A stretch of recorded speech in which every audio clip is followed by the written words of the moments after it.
नमस्कार दोस्तों। ये पेपर है, ठीक है। किसका है? रीट 2017 का। और ये वो पेपर है जिससे टीचर बने हैं, ठीक है ना। यानी कि नौकरी वाला पेपर है। क्योंकि पहले ये होता था नेगेटिव, तो रहे को नहीं, है ना भाई, नेगेटिव रहता नहीं था। और डायरेक्ट जैसे कि 64 बनी, या फिर 64 कट ऑफ गई, या फिर 65 गई, या फिर 68 गई, तो ऊपर से जिनका अधिक नंबर है तो वो सेलेक्ट ले लिए, ठीक है ना, और ड्यूटी कर रहे हैं। यह है बात। लेकिन इसके बाद में 17 के बाद में फिर 21 में लगी है। 21 में भी इसी प्रकार से था, लेकिन फिर 22 में ये नौकरी वाली जो पोस्ट है ना, इससे पहले फिर प्री रीड कर दी, ठीक। अब उसकी वैधता भी आजीवन कर दी। अब RSSM भी लेता है, और उसमें बाकायदा 1/3 नेगेटिव होता है। आई बात समझ में? ये है बात। तो ये नौकरी वाला पेपर है, तो हल्के में मत लेना। चलिए, ये 30 क्वेश्चन इनको देखते हैं। बाल विकास एवं शिक्षा साधन है, और किसका है? लेवल 5 का है, 1 से 5। ठीक भाई, 1 से 5। एक अधिगम विकलांगता।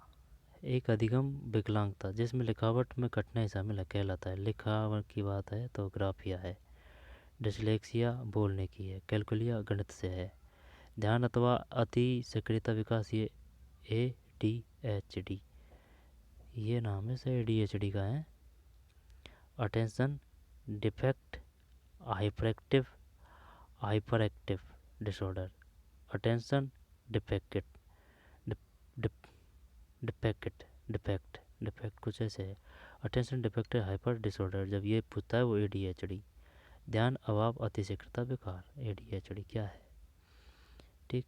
ये है, इसमें ग्राफिया है लिखने में। एक में जब ये पेपर कोड ऐप है, जब ऐप में सही है, एक में सी। निम्न से कौन सा योगात्मक मूल्यांकन से संबंधित है? जब कौन सा योगात्मक मूल्यांकन से संबंधित है? जब अध्यापक को छात्र की प्रगति के बारे में निरंतर और तत्काल प्रतिक्रिया प्रदान करना, शिक्षा सामग्री के आणविक विश्लेषण पर केंद्रित, शिक्षार्थी की उपलब्धि का लगातार व्यवस्थित आकलन, सत्र के अंत में शिक्षार्थी के प्रदर्शन का अंतिम आकलन। निरंतर तत्काल प्रतिक्रिया।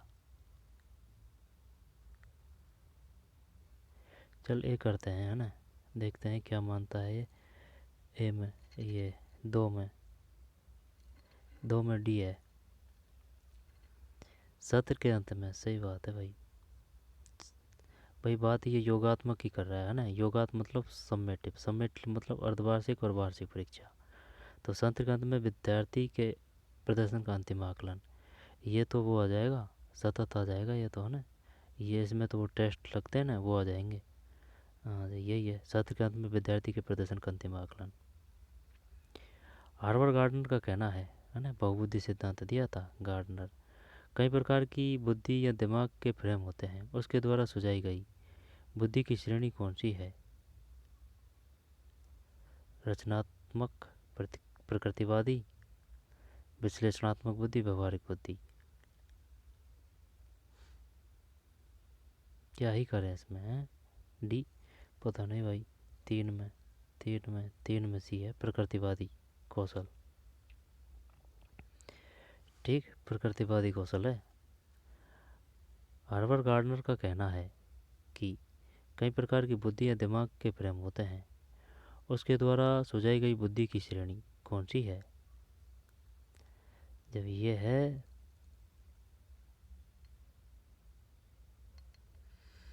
3 में सी, ठीक है ना, प्रकृतिवादी कौशल। प्रकृतिवादी कौशल, प्रकृतिवादी कौशल, ठीक। प्रकृतिवादी कौशल।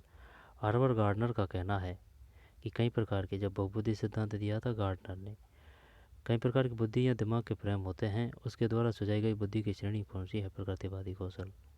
प्रकृतिवादी को नेचुरलिस्टिक स्किल। हमारे देश में कई बच्चे एक से अधिक भाषा बोलते हैं, निम्न में से पता लगाओ 2 भाषाओं को बोलने की क्षमता वाले बच्चों के लिए सही लाभ है। अवधारण गठन में सुविधा, संज्ञानात्मक लचीलेपन में सुविधा, विश्लेषणात्मक तर्क में सुविधा, उपरोक्त सभी है। 4 में डी, अवधारण गठन में सुविधा, फैकल्टीज कॉन्सेप्ट, ठीक है ना, कॉन्सेप्ट यानी कि समझ है ना, कॉन्सेप्ट। अवधारण गठन में सुविधा, संज्ञानात्मक लचीलेपन में सुविधा, विश्लेषणात्मक तर्क में सुविधा, उपरोक्त सभी। 4 के बाद में 5, 4 4 4, 4 में डी है ना, हाँ 4 में डी है।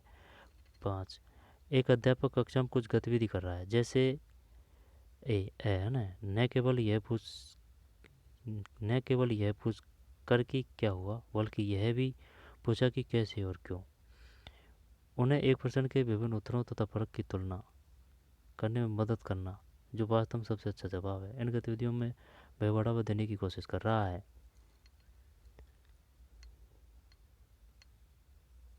आलोचनात्मक है, आलोचनात्मक। 5 है ना, आलोचनात्मक सोच। सकारात्मक और नकारात्मक उत्तेजना या घटनाएं छात्र के व्यवहार को प्रेरित कर सकते हैं। कौन सा मनोवैज्ञानिक परिप्रेक्ष्य इस तरह से प्रेरणा की व्याख्या करते हैं? प्रेरणा की व्याख्या करते हैं सकारात्मक और नकारात्मक। उत्तेजना या घटनाएं छात्र के व्यवहार को प्रेरित कर सकते हैं। कौन सा मनोवैज्ञानिक परिप्रेक्ष्य इस तरह से प्रेरणा की व्याख्या करते हैं?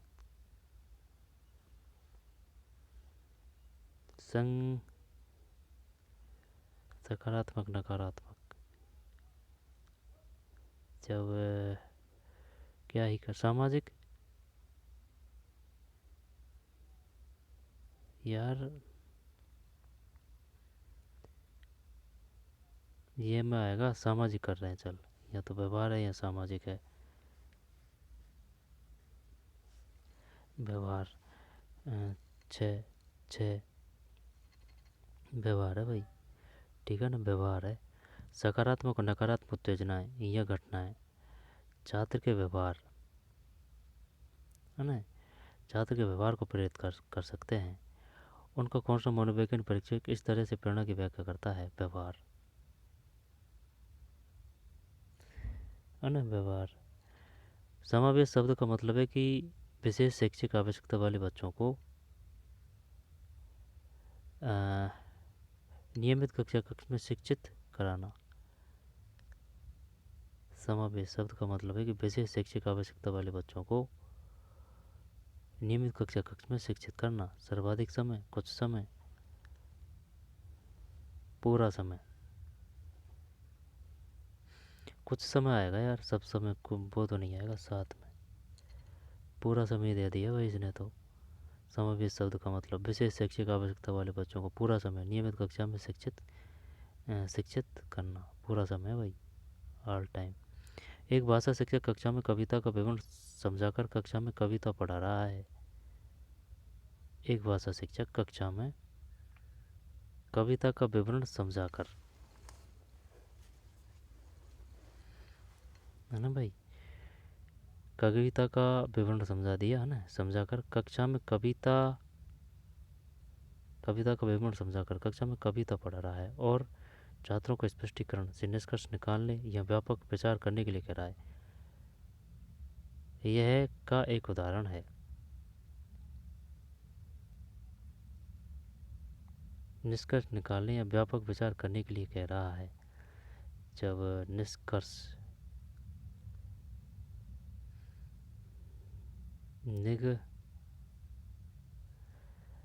निगम है तो नियम होता है ना। एक भाषा शिक्षक भाषा की बात कर रहा है ना, कक्षा में कविता का विवरण समझाकर कविता पद कविता पढ़ा रहा है और छात्रों को स्पष्टीकरण से निष्कर्ष निकालने व्यापक विचार करने के लिए कह रहा है। निगमनात्मक तर्क तो ये गणित में आएगा, गारंटी से ए आएगा इसमें। 8 8 8 ए सही है। आगमनात्मक तर्क पूरा समय है इसमें। 7 में आगे चलते हैं। मनोविश्लेषण का मानना है कि एक प्राथमिक साधन है। मनोविश्लेषण का मानना है कि एक प्राथमिक साधन है जिसके द्वारा ईगो इड पर आच्छादित रहता है, यह कहलाता है ईडो इद पर। ईगो है ego.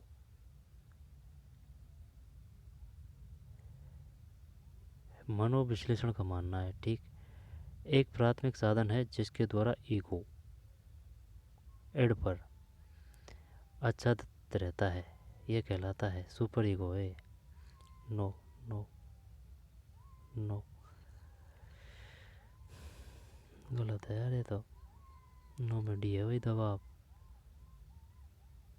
Ego ego ego ego id पर आच्छादित रहता है, कहलाता है दबाव। अच्छा, नो में दबाव है ना। अंतर्मुखता बहिर्मुखता व्यक्ति का लक्षण निम्न के द्वारा स्थापित किया गया। ये तो ऑल पलटी कर रहा है ना, यही करते हैं 10 में। 10 10 10 10। हैंस आइजैक है, हैंस आइजैक। आई समझ में। अंतर्मुखता और बहिर्मुखता व्यक्तित्व का लक्षण निम्न के द्वारा प्रस्तावित है। हैंस आइजैक है, गलत हो गया भाई। 16 पीएफ यानी कि चाय की केटली में 16 जड़ी बूटी डाल के पी रहे हैं ना, तब केटल से ये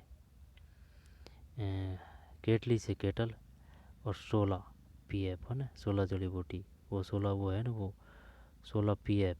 16 पीएफ किसने दिए? आरवी केटल ने। Carl Rogers. Gordon Allport, Allport आलपल्टी।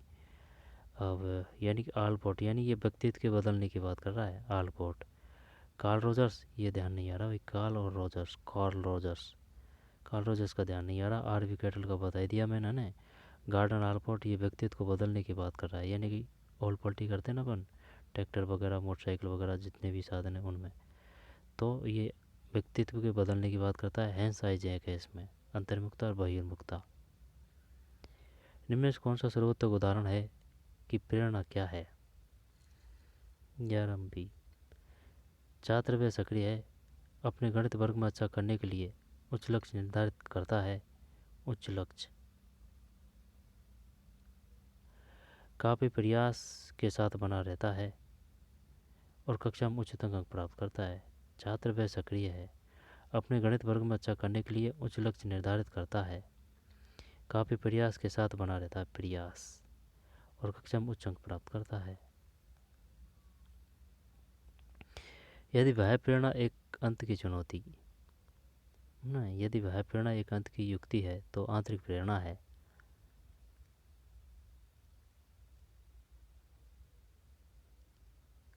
यदि वह प्रेरणा एक अंत की युक्ति है तो आंतरिक प्रेरणा एक शुरुआत है, यही आएगा।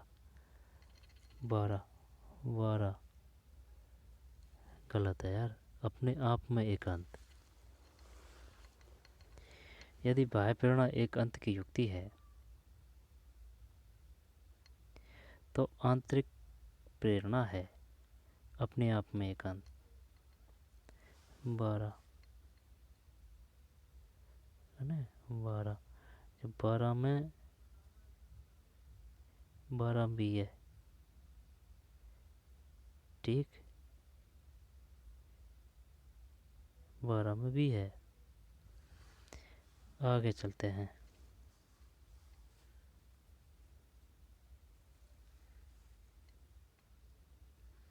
यदि बाह्य प्रेरणा एक अंत की युक्ति है तो आंतरिक प्रेरणा है। 12 भी है, अपने आप में एक अंत। बढ़िया क्वेश्चन है, अपने आप में एक अंत। एक व्यवस्थित विज्ञान जो स्वयं और वातावरण के साथ समायोजन को प्राप्त करने के लिए नियम, कानून और सिद्धांत प्रदान करता है, कहलाता है। यह बता, एक व्यवस्थित विज्ञान जो स्वयं और वातावरण के साथ समायोजन को प्राप्त करने के लिए नियम, कानून और सिद्धांत प्रदान करता है। समायोजन को प्राप्त करने के लिए नियम, कानून और सिद्धांत प्रदान करता है कहलाता है। अभी प्रेरणा तो आएगी नहीं। दिमागी आरोग्यता, यही आएगा। तेरा तेरा तेरा तेरा तेरा हाँ, दिमागी आरोग्यता, ठीक है ना। मेंटल हाइजीन, मेंटल हाइजीन एक समायोजन तंत्र में अतीत, वर्तमान और प्रस्तावित व्यवहार के अनुमोदित कारणों में तार्किक और सामाजिक रूप से सोचना शामिल कहलाता है। एक समायोजन तंत्र में अतीत, वर्तमान और प्रस्तावित व्यवहार के अनुमोदित कारणों में तार्किक और सामाजिक रूप से सोचना शामिल है कहलाता है। तार्किक की बात कर रहे हैं ना, तो रिग्रेशन, कंपनसेशन, रिप्रेजेशन, अतीत, वर्तमान, प्रस्तावित व्यवहार के अनुमोदित कारणों में तार्किक और सामाजिक रूप से सोचना शामिल है। पृथक्करण, परि यही आएगा यार, भी आना चाहिए यार 14 में। सही है, 14 में भी। परिमेयकरण, ठीक। रेशनलाइजेशन, रेशनलाइजेशन कुछ ऐसे है ना, परिमेयकरण। स्कूल की संगठनात्मक स्थापना छात्रों के अधिगम को प्रभावित करती है। यह बल उस श्रेणी से संबंधित है। मतलब स्कूल है ना, संगठनात्मक स्थापना छात्रों के अधिगम को प्रभावित करती है, लर्निंग, सीखने को। यह पहलू उस श्रेणी से संबंधित है। क्रियात्मक कारक, हाँ 15 15 15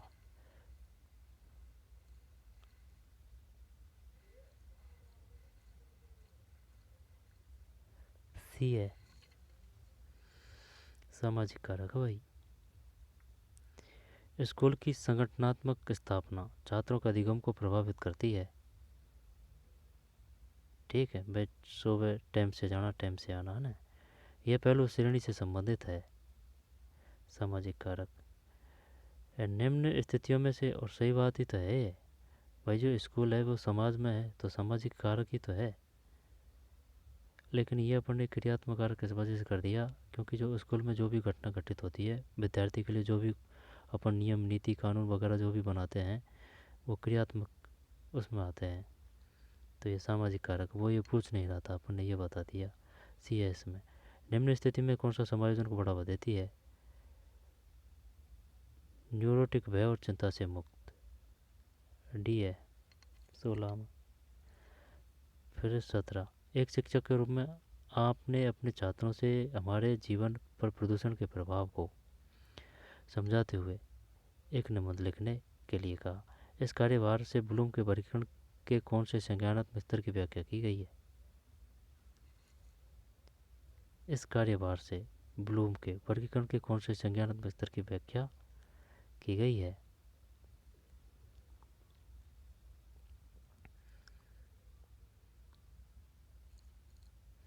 17 में भी है संप्रयोग।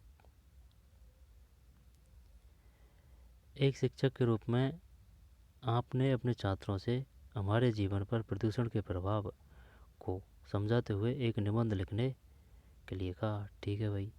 इस कार्यभार से ब्लूम के वर्गीकरण के कौन से संज्ञानात्मक स्तर की व्याख्या की गई है? संप्रयोग, यानी कि एप्लीकेशन, ज्ञान, नॉलेज। विश्लेषण, एनालिसिस, विश्लेषण को एनालिसिस बोलते हैं। एनालिसिस यानी कि समझना। विश्लेषण चलती है वर्ण से शब्द की ओर। कॉम्प्रिहेंशन, समझ। हिंदी बजाय ना इंग्लिश बढ़िया समझ में आए। शिक्षक के तौर पर आपने एक उपयुक्त परीक्षण और जांच सूची का उपयोग करके छात्र की बुद्धि, व्यक्तित्व तथा कक्षा के व्यवहार के बारे में जानकारी एकत्र की। यह प्रक्रिया कहलाती है मापन, आकलन, मूल्यांकन, सभी है 18 में।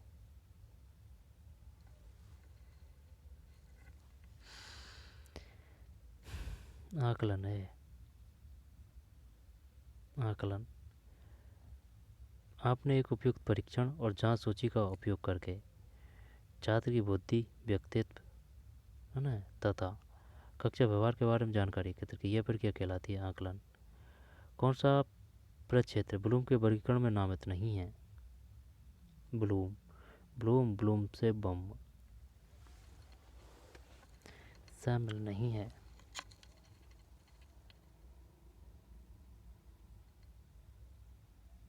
पता नहीं है भाई। संज्ञानात्मक भावनात्मक क्रिया मनोप्रेरणा कर दें क्या इसमें? 19 में बोनस है इसमें भाई, है ना, बोनस। निम्न में से कौन सा राष्ट्रीय पाठचर्या 2005 के ढांचे में मार्गदर्शक सिद्धांत नहीं है? मार्गदर्शक सिद्धांत नहीं है ना। राष्ट्रीय पाठचर्या 2005 स्कूल से बाहर जीवन को ज्ञान से जोड़ना, परीक्षा को अधिक लचीला और कक्षा जीवन में एकत्रित करना, पाठ्यपुस्तक केंद्रित करने के बजाय बच्चों के समग्र विकास के लिए समृद्ध पाठ्यक्रम प्रदान करना। रटना नहीं है, ये तो हर कोई कर देगा, रटना नहीं है ना। स्कूल से बाहर जीवन को ज्ञान से जोड़ना, परीक्षा को अधिक लचीला और कक्षा जीवन में एकीकृत करना, पाठ्यपुस्तक केंद्रित रहने की बजाय बच्चों के समग्र विकास के लिए समृद्ध पाठ्यचर्या प्रदान करना।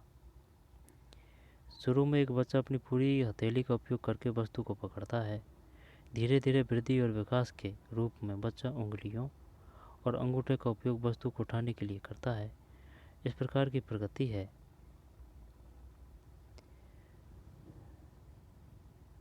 व्यापक से विशिष्ट कार्रवाई प्रगति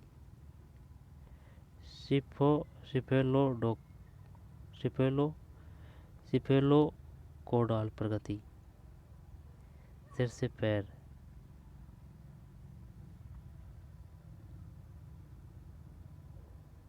व्यापक से विशिष्ट कार्रवाई प्रगति, ये कर दें क्या इसमें? 21 में कहाँ ही पता भाई। 21 बी और सी है, यानी कि ये है और ये है। व्यापक से विशिष्ट कार्रवाई प्रगति, प्रॉक्सिमोडिस्टल प्रगति। दोबारा देख। शुरू में एक बच्चा अपनी पूरी हथेली का उपयोग करके वस्तु को पकड़ता है। धीरे धीरे वृद्धि और विकास के रूप में बच्चा उंगली और अंगूठे का उपयोग वस्तु को उठाने के लिए करता है। इस प्रकार की प्रगति प्रॉक्सिमोडिस्टल प्रगति, व्यापक से विशिष्ट कार्रवाई प्रगति। व्यापक से विशिष्ट कार्रवाई प्रगति बच्चे के विकास को अक्सर शारीरिक, संज्ञानात्मक, भावात्मक, सामाजिक जैसे 3 व्यापक क्षेत्र में विभाजित किया जाता है। विकास प्रक्रिया इन क्षेत्रों में कहाँ तक संबंधित है?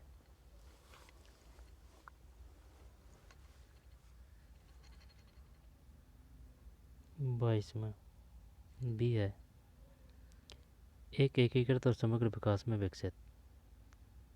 एक एकीकृत और समग्र विकास में विकसित एक बच्चा जो कि एक विशेषता जैसे मौखिक क्षमता में उच्च या निम्न बाद की उम्र में भी रहेगी, यह बयान के महत्व पर जोर देता है। आनुवांशिकता तथा वातावरण दोनों। दोबारा देख। एक बच्चा जो कि एक विशेषता जैसे मौखिक क्षमता में उच्च या निम्न है ना, मौखिक क्षमता में बाद की उम्र में भी रहेगी, यह बयान के महत्व पर जोर देता है। आनुवांशिकता तथा वातावरण दोनों। 23 ठीक है ना। आनुवांशिकता तथा वातावरण दोनों। अधिगम में उपयोग और अनुपयोग के नियम को भी कहा जाता है।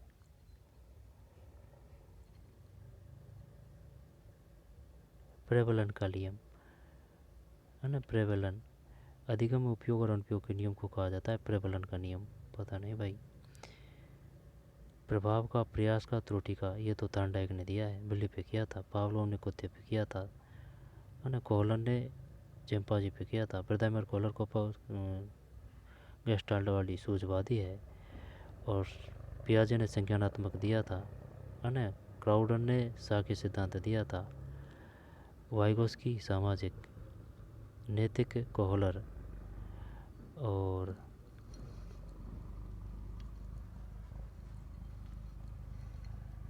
चॉइस में सी है प्रबलन का नियम। प्रबलन का नियम दिया था हल, है ना। हल ने प्रबलन का नियम दिया था। अधिगम में उपयोग और अनुपयोग के विषय को भी उपयोग उपयोग के नियम को भी कहा जाता है। चॉइस में सी। पावलोव के प्रयोग में कुत्ता ने केवल मांस प्रदाता के मांस सीधे मुंह में रखने से लार टपकाता है, किंतु इससे पहले भी, अर्थात जब सीढ़ियों से नीचे आने वाले प्रशिक्षक के कदमों की आवाज़ सुनता है, वह संवृत्ति को कहा जाता है। यह आ जाएगा ना बिलो पर नहीं बे। अनुकूलित उत्तेजना 25 तत्परता है यार, है ना।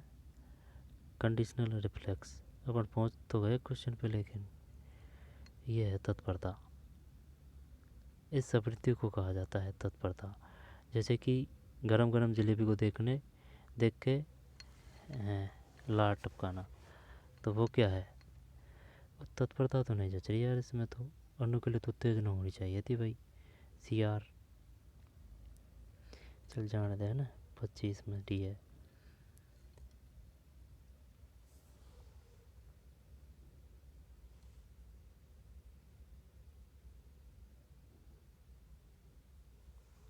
पच्चीस में सी है।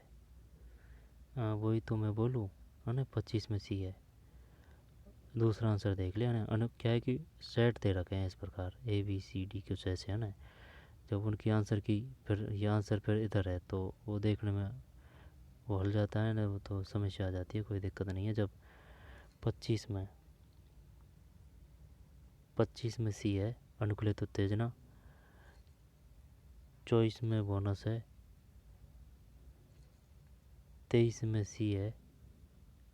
23 में सी आनुवांशिकता।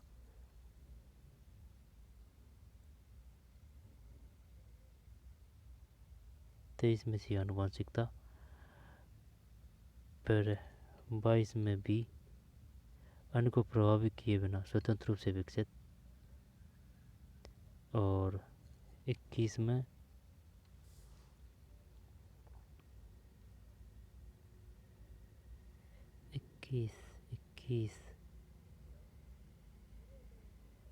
इक्कीस में बी सी है ना। ठीक है, बी सी प्रॉक्सी डिजिटल प्रगति और व्यापक में विशिष्ट कार्रवाई प्रगति। सही है, कोई दिक्कत नहीं है। ये रटना तो हर कोई नहीं करेगा। 20 में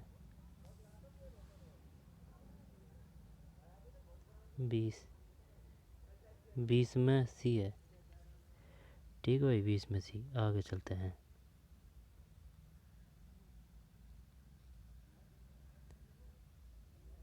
जब ये था ना, इस प्रवृत्ति को कहा जाता है अनुभूति बच्चे और वातावरण के बीच अंतःक्रिया की निरंतर प्रक्रिया के माध्यम से विकसित होती है।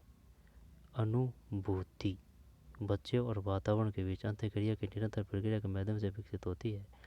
यह सिद्धांत में प्रतिबिंबित होता है। 26 में भी है पियाजे संज्ञानात्मक विकास सिद्धांत। पियाजे संज्ञानात्मक विकास सिद्धांत। पियाजे संज्ञानात्मक विकास सिद्धांत। ठीक है भाई, पियाजे संज्ञानात्मक विकास सिद्धांत। पियाजे के सिद्धांत में एक प्रतिक्रिया जो पुराने और नए धारणाओं और अनुभव के बीच संतुलन क्रिया है जाना जाता है। यह को दो बार देख ले। अनुभूति बच्चे और वातावरण के बीच अंतःक्रिया की निरंतर प्रक्रिया के माध्यम से विकसित होती है। यह सिद्धांत प्रतिबिंबित होता है। बढ़िया पेपर है भाई। पियाजे संज्ञानात्मक विकास सिद्धांत। पियाजे, है ना। जब संज्ञानात्मक विकास सिद्धांत किसने दिया था? पियाजे ने। थांडाई का प्रयास में त्रुटि का टॉलमैन का कौन सा है? चिन्ह अधिगम दिख है शायद। आगे चलते हैं। कॉलर का सूझवादी है। पियाजे के सिद्धांत में एक प्रक्रिया जो पुराने और नए धारणा और अनुभव के बीच संतुलन क्रिया है जाना जाता है। संतुलन पुराने और नए समायोजन यहाँ पर समावेश 27 संतुलन है। पियाजे के सिद्धांत में एक प्रक्रिया है ना, पियाजे के सिद्धांत में एक प्रक्रिया जो पुराने पियाजे के सिद्धांत में एक प्रक्रिया जो पुराने और नए धारणाएं और अनुभव के बीच संतुलन क्रिया है जाना जाता है। संतुलन है भाई, 27 में संतुलन। निम्न कौन सी बौद्धिक परीक्षण के लिए उपयोग करने की सावधानी नहीं है? निम्न से कौन सी बौद्धिक परीक्षण के लिए उपयोग करने की सावधानी नहीं है?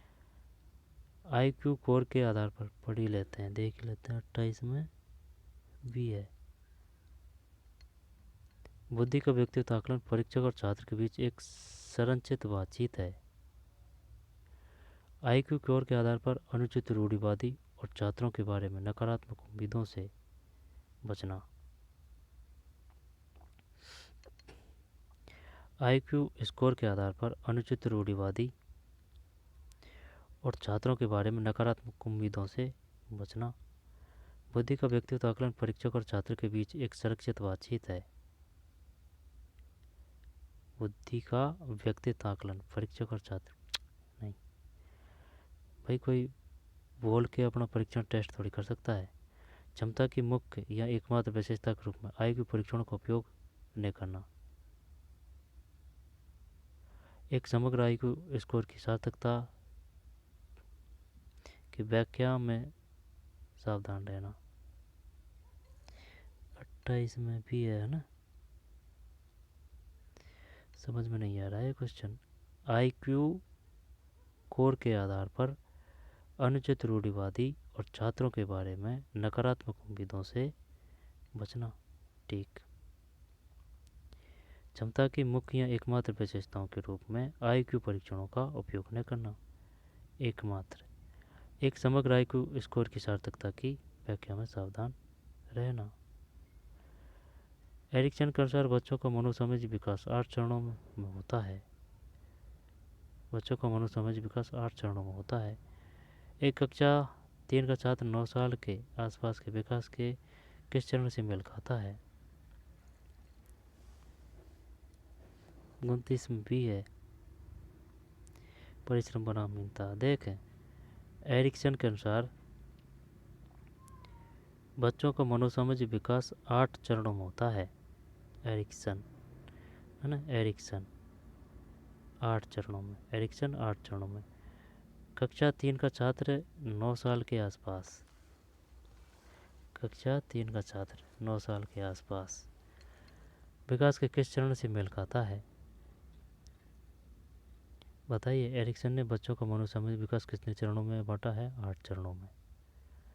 और कक्षा 3 का छात्र ने लगभग 9 साल का आसपास विकास के किस चरण से मेल खाता है? 29 में भी है, परिश्रम बनाम हीनता। परिश्रम बनाम हीनता है। निम्न कौन सा कथन आदर्श संदर्भित परीक्षण के लिए सत्य नहीं है? निम्न कौन सा कथन आदर्श संदर्भित परीक्षण के लिए सत्य नहीं है? ये नहीं है। छात्र के प्रदर्शन की स्थापित मानदंडों से तुलना की जाती है। कौन सा कथन आदर्श संदर्भ परीक्षण के लिए सत्य नहीं है? ये नहीं है। यह एक मानकीकृत परीक्षण है। छात्र के स्कोर की तुलना इसके साथ तुलना करके की जाती है कि अन्य कैसा प्रदर्शन किया है। निम्न कौन सा कथन आदर्श संदर्भित परीक्षण के लिए सत्य नहीं है? Which of the following statement is not true of a norm reference test? Norm reference test, non reference test। 30 में डी है, इसको हटा दें। यह एक मानकीकृत परीक्षण है। NR टेस्ट है, नॉर्म रेफरेंस टेस्ट। छात्रों के स्कोर की तुलना इसके साथ तुलना करके की जाती है कि अन्य ने कैसा प्रदर्शन किया है। कहा जाता है कि परीक्षण राष्ट्रीय मानदंडों पर आधारित है। ये सही है, ये सही है, ये सही है। देखिए, यह एक मानकीकृत परीक्षण है ना। छात्र के स्कोर की तुलना इसके साथ तुलना करके की जाती है कि अन्य ने कैसा प्रदर्शन किया है। नॉन नॉन रेफरेंस टेस्ट है।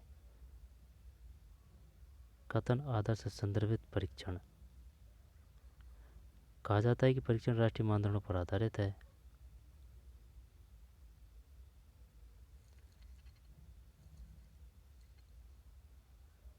ये नहीं है भाई, छात्र के प्रदर्शन की स्थापित मानदंडों से तुलना की जाती है। छात्र के प्रदर्शन की स्थापित मानदंडों से तुलना की जाती है। यह एक मानकीकृत परीक्षण है। छात्र के स्कोर की तुलना इसके साथ तुलना करके की जाती है कि अन्य ने कैसा प्रदर्शन किया है। कहा जाता है कि परीक्षण राष्ट्रीय मानदंडों पर आधारित है। ऊपर और जा रही है बात भाई, है ना। जोरदार क्वेश्चन था भाई, वह जोरदार क्वेश्चन थे 30। यह है बात। 27।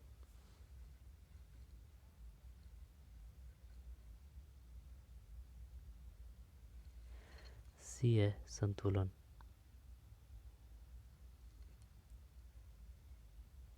26 में भी है पियाजे का संगठित विकास सिद्धांत।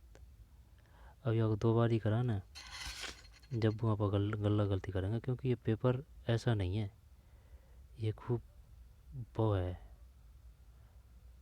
जन्नाटेदार, क्योंकि ये ज़्यादातर समझ पे आधारित है, फैक्ट कम पूछे हैं इसमें। सत्रवाड़ा है, अनुकूलित उत्तेजना है इसमें। अधिगम के प्रयोग अनुप्रयोग के नियम को कहा जाता है। बोनस। एक बच्चा जो कि एक विशेषता जैसे मौखिक क्षमता में अनुमान सीखता है, बच्चे के विकास को अक्सर 22 में भी है एक एकीकृत और समग्र प्रकार में विकसित। चल जानते हैं, तो चलिए मिलते हैं कोई और पेपर में और देख ले। शुरू में एक बच्चा है, जब ये आ जाएगा 21 बी और सी। प्रॉक्सिम मॉडिस्टल प्रगति, व्यापक से विशिष्ट कार्रवाई प्रगति। रटना नहीं है, स्कूल से बाहर जीवन को ज्ञान से जोड़ना, परीक्षा को अधिक लचीला और कक्षा जीवन में एकीकृत करना, पाठ्य पुस्तक केंद्रित रहने के बजाय बच्चों के समग्र विकास के लिए समृद्ध पाठ्यचर्या प्रदान करना। कौन सा परिचय ब्लूम के परीक्षण में नामित नहीं है? Bloom Bloom Bloom Bloom. Bonus है 18 18 18 18 18 में 4 है, 18 में है आकलन। ठीक, एक शिक्षक रूप में अपने छात्रों से हमारे जीवन का प्रदूषण के प्रभाव को समझाना। एक निबंध लिखने। अब बताओ, अब पढ़ाया ये, अब नहीं बैठेगा समझ। एप्लीकेशन है, एप्लीकेशन 17 एप्लीकेशन है ना। एप्लीकेशन संप्रयोग। निम्न स्थितियों में कौन सा समायोजन को बढ़ावा देती है?